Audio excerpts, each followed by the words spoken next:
Welcome back to Strange Mind 6. I'm your host, Ruby, and today we're going to be getting back into the Octunnumi. But before that, I want to actually thank you guys for just hitting the follow button and liking my videos. And if you guys have any requests at all, please, don't hesitate to comment them down below. I will try my best to actually get the book so that way I can read it to you guys and that way you guys can enjoy. And yeah, definitely just let me know how you guys are liking the Octunnumi, and if you have any predictions of what is to come, then again, comment it down below and let's see for future videos if you're right. But until then, just grab your snack, grab your drinks, or sit back and relax. And let's get to it, shall we?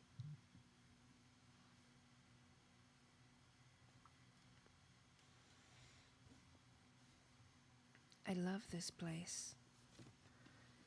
One of the oldest parts of the merchant sector, the Novenorts had been among the first to realize that their skills could be expanded to allow for the hands-on development for their thoughts, so much more satisfying than just thinking things into being. Many returning to the Octunnumi from Fethris, desperate to implement ideas within the constraints of the Fethris's limitations, would spend countless hours experimenting with different versions of their concepts in the belief that there was a way to make them work in Fethris's atmosphere. This was without a doubt the bane of numerous Tyrellians' Novenorts projects. Fascinating as the challenges within Fethris were, it did limitate many of the brilliant concepts. It did not, however, impede the determination of the Novenorts sector to bring their ideas to life, to advance, help, and improve the lives of the Aminorith, resulting in the ideas here and far exceeding anything that was available in Fethris, battling their way through the impressive examples of the Novenorts' talents in action throughout the sector. The neat brick-paved Novenort Central Square comes into view, with each sector having identical central squares. It had become a matter of pride to ensure that each one displayed the best that the relevant sector had to offer, and the Novenorts were no exception to this, having gone to great lengths to ensure that theirs stood out. The now infamous quad clock, of which stories are still told of, the battle to recover it from the Peakymeats of the Tinithians and Insomeds, stands majestically at its century, suspended from a myriad of chains and pulleys, each of its four sides displaying open workings, double apertures, and numerous clock faces of varying sizes hanging, floating, or spinning slowly from the central structure, displaying times in the different zones, each carrying a mix of words, numbers, figures, symbols, and shapes to denote each of the time segments it represents. The great cogs and wheels turning and clicking simultaneously produce a rhythmic tick-tock, mixing pleasantly with the metallic sound of water clicking and ticking and trickling down the pendulum chains, suspended beneath, flowing into the pool below. Yes, well, the professor comments dismissively as they pass the hanging clock. I'm afraid I've never quite understood the Novenorts.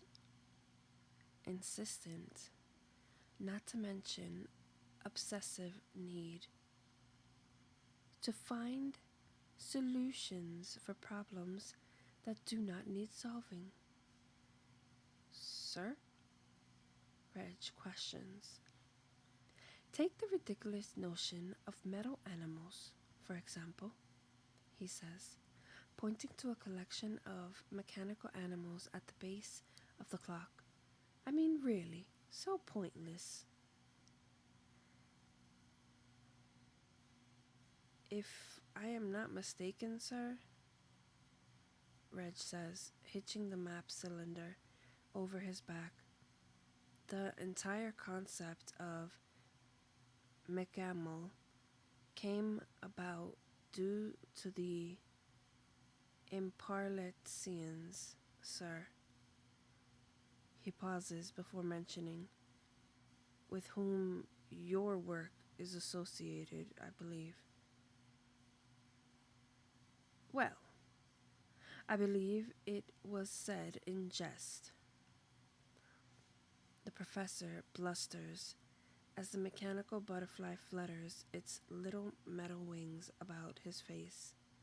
Edgar tries unsuccessfully to brush it off as it settles on his shoulder.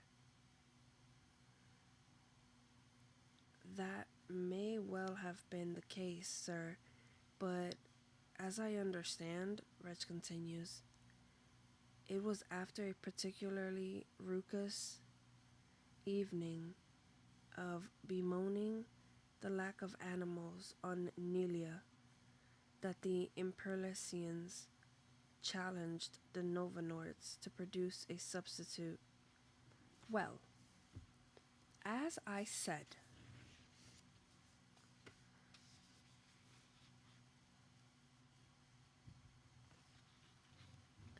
and so Reg cuts in. The Novenorts team up with the Simicanans, not forgetting the uninvited involvement of several of the other sectors, he adds. And, hey, presto, you have Mechanimals. Of course, it started small. He indicates the butterfly now happily attached to the professor's lapel, the cogs making up the wings, gently wearing to a stop. But now we have all sorts. I think he likes you, Reg adds, gesturing now motionlessly to the butterfly. Won't leave you alone, of course. Not if it's chosen you. You are stuck with it, I'm afraid. Very loyal, the mechs. Having come to a standstill during Reg's monologue of appreciation, the professor, alarmed at the notion that the lump of metal now languishing on his jacket is permanent, drops his cumbersome bag and attempts to pry the mech creature from his suit, while Trad stares at his brother, trying to think of a way to shut him up. Unfazed by the pair's apparent disinterest, Reg continues past them, taking the lead. Now I do, however, agree that sometimes, grabbing the professor, and his bag. Trad scurries to keep up. And I mean this in the nicest possible way. They can go a bit far. Take the houses. He smiles. I mean, wow, the Novanort's houses are a marvel. Don't get me wrong. I love a gadget as much as the next guy. But I must admit, they are a little too obsessed with gadgets and inventing. He pauses. Well, maybe not the gadgets. I mean, you can never have enough gadgets, right? He chuckles, glancing. I'm sorry, you guys, that's my dogs. One moment. I mean, you can never have enough gadgets, right? He chuckles, glancing back at. Sorry, guys. Glancing back at the blank faces of both the professor and Trad, I remember my very good friend Kirby, he continues, had this marvelous structure, took up half the kitchen solely to do the washing up. Mostly, it just broke stuff, but Kirby loved it. The whole house was just one big gadget. The ideas were brilliant, of course, but the reality was not. It took very It looked very impressive, though, I must say, all shiny cogs and wheels, and there was always, I must say, all shiny cogs and wheels, and there was always that gentle wearing, quite soothing, really. It didn't stop at the house, of course. Oh no, the whole sector was like it. If it could be done by some elaborate mechanism, then why not? Very much the Norvinort's motto. He chuckles to himself. Why not? And I know this is short, but that is the end of part 17. 17 or 18, I believe.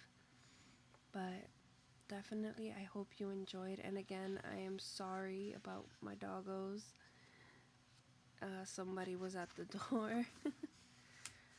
But definitely, I hope that you enjoyed. And we will see you next time on Strange Mind 6. This is Ruby, signing off.